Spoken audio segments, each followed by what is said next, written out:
Bonjour à tous, Sacha de la chaîne Morpheus. Aujourd'hui, on se retrouve pour une vidéo qui me tient beaucoup à cœur. C'est la question des noms de domaine sur WordPress et finalement comment choisir le bon nom de domaine, le nom de domaine adapté pour son entreprise, pour son projet, quand on se lance et comment le réserver, combien ça coûte. Bref, on va voir ça de façon très rapide. J'essaie de faire en one shot, c'est-à-dire que je vais essayer de faire sans montage, tout enchaîner sur le nom de domaine et que vous ayez toutes les informations. Pour faire cette vidéo, je me suis basé sur mon article qui est disponible sur le site Morpheus Formation. Morpheus Formation qui est un organisme de formation spécialisé sur le numérique et vous pouvez vous former sur WordPress. Donc je vous invite à aller visiter le site internet de Morpheus et de vous renseigner. Vous serez en formation avec moi si vous choisissez une formation WordPress. Donc quelle chance, hein, et j'ai envie de vous dire, bien entendu en rigolant. En tout cas, vous aurez aussi d'autres articles qui sont complémentaires au nom de domaine. Donc, le nom de domaine, c'est quoi? Tout simplement, le nom de domaine, c'est ce que vous allez avoir dans la barre URL au-dessus. Donc ici, c'est ce qu'on voit ici, là, c'est ça. C'est morpheus-formation.fr, ça c'est le nom de domaine. Donc, c'est souvent le nom de votre entreprise, le nom de votre projet, plus ce qu'on appelle une extension. .fr, .com, .info, .ca Canada, enfin bref. Vous avez une possibilité d'extension qui sont énormes. Et vous avez votre nom. Donc voilà, un nom de domaine, c'est tout simplement l'adresse de votre site, c'est un peu le nom de votre site, c'est votre adresse sur le web, c'est comme si c'était votre adresse physique, mais sur le web. Et bien entendu, il va falloir le choisir, puisqu'un nom de domaine, il y a plusieurs spécificités. La première chose, c'est que vous ne pouvez pas acheter un nom de domaine, vous allez le louer. Vous n'allez pas pouvoir, comme une maison, l'acheter et la garder. Non, un nom de domaine, il va falloir que vous l'enregistrez sur d'une période qui va de 1 an jusqu'à 10 ans maximum. Vous ne pouvez pas faire plus et vous allez le réserver auprès d'un registre. On va voir ce que c'est un peu plus tard. La deuxième chose, c'est qu'un nom de domaine, c'est quelque chose qui est unique, c'est-à-dire que personne ne peut avoir aujourd'hui Morpheus-formation.fr, c'est tout simplement impossible. On ne peut pas avoir deux adresses qui sont similaires sur le web. Donc, c'est aussi quelque chose qui est un peu spéculatif. Il y a beaucoup de gens, quand il y a des modes, etc., qui vont aller acheter plein de noms de domaine avec le nom de la mode. On peut penser au Nspinner, ou après, on avait tous les entreprises qui achetaient plein de noms de domaine avec Nspinner dedans.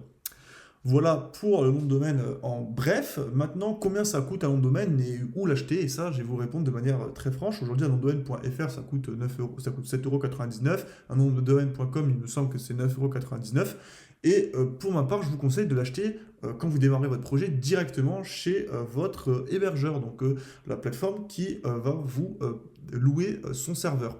Puisque cette plateforme-là, elle va souvent aussi vous offrir ce nom de domaine-là, notamment pour 1 an. Donc c'est toujours un peu d'économie. Et surtout, c'est avec ces plateformes-là que vous allez faire des achats sans risque. En fait, vous aurez directement votre nom de domaine qui est lié à votre serveur. Parce que oui, un nom de domaine, c'est une localisation sur le web. Et donc, si vous avez un nom de domaine qui est acheté sur une autre entreprise et que vous avez un serveur autre part, il va falloir les faire comprendre en fait que c'est vous qui avez les deux, et donc il va falloir les faire pointer, ce qu'on appelle faire pointer son nom de domaine sur le serveur. Donc c'est quelque chose qui peut être assez complexe, et c'est une étape que vous n'avez pas à faire si vous prenez directement chez votre hébergeur votre nom de domaine. Donc mon conseil, c'est tout simplement de prendre, quand vous êtes un débutant, que vous avez une petite PME, prenez directement votre nom de domaine chez votre hébergeur, et vous verrez qu'en plus les prix pratiqués sont souvent des prix qui sont légalisés, donc qui ne sont pas trop chers.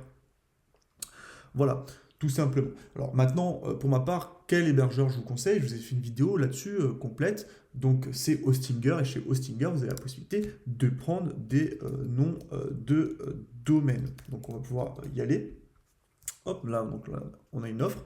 Donc vous pouvez aller donc ici chez Hostinger, et vous voyez que quand vous prenez, alors attendez, tac, hébergement web, on va mettre WordPress. Quand vous prenez n'importe quelle offre, on va dire, de Hostinger, vous allez avoir le nom de domaine qui est offert. Vous voyez, domaine gratuit, offert, domaine gratuit, offert. Et le nom de domaine sera directement pré-paramétré pour pointer directement vers votre serveur. Donc vous n'aurez rien à faire à part prendre votre nom de domaine. Sur Hostinger, vous avez la possibilité de vérifier si votre nom de domaine est disponible directement. C'est très important parce que, comme j'ai dit, votre nom de domaine est unique. Donc, vous avez juste à taper le nom de domaine du nom que vous souhaitez choisir et vous allez voir si c'est disponible ou non dans l'extension que vous souhaitez. Il faut savoir que une URL, comme c'est ici, c'est toujours ce qu'on appelle une version normalisée, c'est-à-dire que vous n'avez pas d'accent, etc., vous n'avez pas d'espace, tout est lié. Voilà. Donc, vous avez même un générateur aujourd'hui d'IA qui permet de donner des idées, bien que je vous conseille, si c'est votre entreprise, d'utiliser le nom de votre entreprise. Voilà, donc là, vous avez après toutes les infos pratiques, hein. J'ai fait ça très rapide, mais comme ça, vous avez toutes les infos qui sont regroupées. Et voilà, ce qu'il faut retenir, c'est qu'un domaine, c'est unique, c'est quelque chose qui se loue sur une certaine durée et que je vous conseille de passer directement par votre hébergeur pour le louer, et notamment Hostinger que je conseille bien évidemment. Le lien est dans la description. Maintenant, quels sont mes conseils pour un nom de domaine? On va le voir. Moi, j'ai quatre astuces. La première, c'est la simplicité avant tout, hein. Pour retenir, il faut que votre nom de domaine soit facile à prononcer, facile à écrire et le plus court possible, c'est l'idéal. Donc, essayez de faire en fait simple, ne commencez pas à rajouter plein de mots pour faire beau, etc. Dites-vous que plus votre URL sera courte, plus ça sera facile de retenir et donc mieux ce sera pour retourner sur votre site. Deuxième chose, c'est qu'il faut rester classique. En France, avec l'extension, vous restez sur du .com ou du .fr. Pour ma part, d'après mes tests, je trouve qu'il est beaucoup plus préférable, si c'est une entreprise qui n'a pas des visées internationales, de prendre .fr. Les gens ont plus confiance quand ils vont sur un site .fr parce qu'ils trouvent que c'est local et .com, ça peut faire un peu peur. Donc, bref, je vous conseille de prendre soit .com, soit .fr et de privilégier .fr si vous êtes une entreprise locale, notamment un artisan boulanger, un freelance, une petite PME, prenez du .fr, surtout si vos clients sont en France. Deuxième conseil qui va avec celui-ci, c'est que je vous conseille de quand même réserver les deux. C'est-à-dire que pour 9,99€ et 7,99€, prenez .com.fr, ok? Parce que ça va vous embêter, ça va vous empêcher, excusez-moi, d'avoir un concurrent qui se place avec le même nom et juste avec une extension différente. Donc ça, c'est un peu plus compliqué à gérer une fois que c'est fait parce que vous n'avez pas vraiment beaucoup de recours et souvent les recours sont assez longs. Donc protégez-vous un maximum en prenant le .com.fr, au moins vous êtes sûr que vous avez les meilleures extensions entre guillemets et donc il n'y aura pas un concurrent qui va mettre un contenu similaire au vôtre sur justement juste le .com ou .fr qui change et souvent les personnes qui ne savent pas ce que c'est un nom de domaine, ils ne font pas la différence. Donc faites bien attention à ça et mon conseil c'est de réserver le .fr et le .com.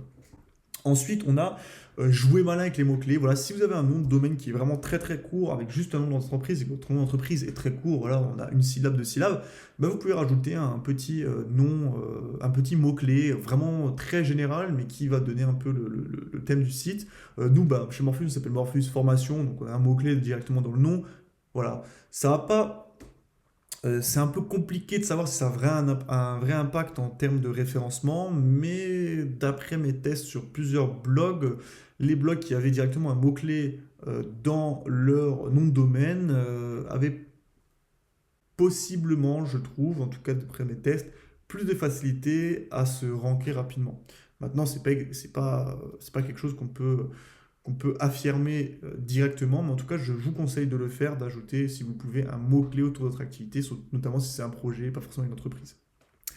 Ensuite, oubliez les chiffres, oubliez les caractères qui sont un peu compliqués. Voilà, faites, encore une fois, ça va être le premier conseil de faire simple.